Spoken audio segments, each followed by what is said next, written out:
ये तो किसी कारण से थोड़ा बच गए, जेल नहीं जा पा रहे। अयोध्या राम मंदिर के चढ़ावे को लेकर उठे विवाद ने राजनीतिक और कानूनी गलियारों में हलचल तेज कर दी है। समय के साथ आरोपियों की परतें गहरी होती जा रही हैं और सवालों का दायरा बढ़ता जा रहा है। जैसे जैसे दिन आगे बढ़ रहे हैं, चंपत राय की भूमिका पर सवाल भी उठने लगे हैं।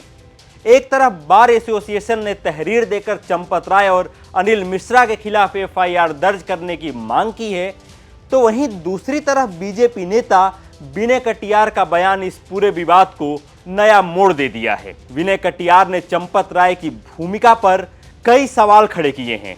साथ ही यह भी कहा है कि चंपत राय को जेल जाने की नौबत भी आ सकती है। कटियार ने कहा कि मौजूदा घटनाक्रम पर अभी अंतिम निष्कर्ष निकालना जल्दबाजी होगी और जो भी होगा वह ठीक होगा। पैसा का गबन हुआ है, जबरदस्त गबन हुआ है, और हम तो जिसका गबन हो जाए तो वो तो आदमी ठीक माना जाए। हम तो रात को चल के यहाँ आ गए और मोदी जी के साथ में संपर्क में है फोन पर, इस मामले में, इसी मामले में। और यहाँ जब आ गए तो मोदी जी ने कहा रात को वो 1:30-2 बज गए होंगे रात के, तो उन्होंने कहा कि अरे भाई क्या क्या होगा अब। अरे तो मैंने कहा कि सब ठीक हो जाएगा, कुछ तो है नहीं। लेकिन जब हम यहाँ आ गए तो उसमें देखा चंपत राय भी है, गोपाल राव भी है, ये सब जितने हैं, ये हाँ अनिल मिश्रा हैं, तो ये तो किसी कारण से थोड़ा बच गए, जेल नहीं जा पा रहे हैं।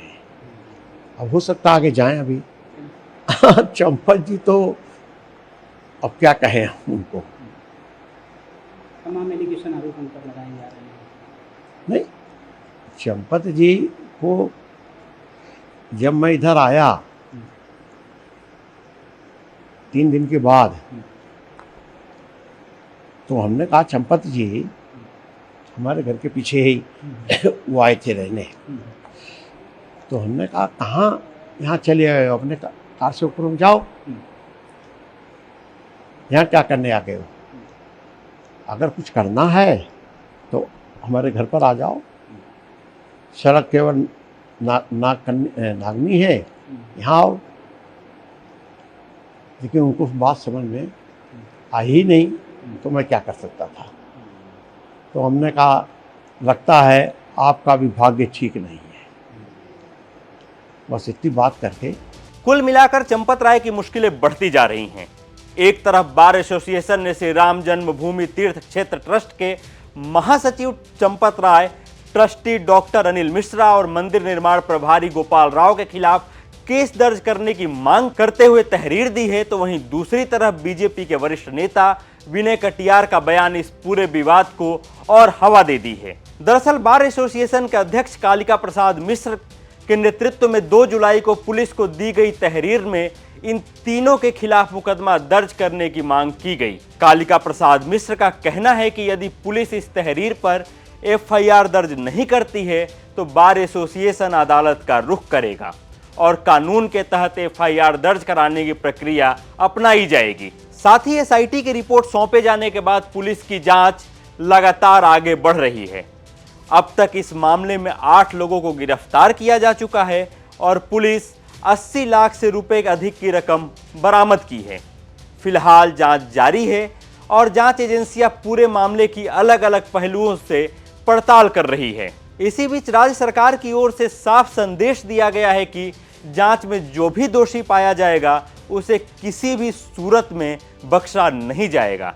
हालांकि चंपत राय, डॉक्टर अनिल मिश्रा और गोपाल राय के खिलाफ लगाए गए आरोपों पर कानूनी प्रक्रिया भी जारी है और जांच पूरी होने के बाद ही तस्वीर पूरी तरह से साफ हो सकेगी।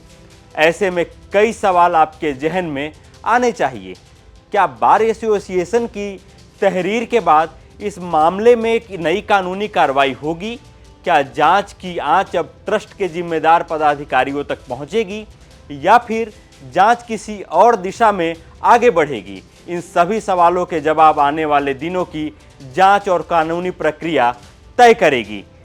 शुक्रिया।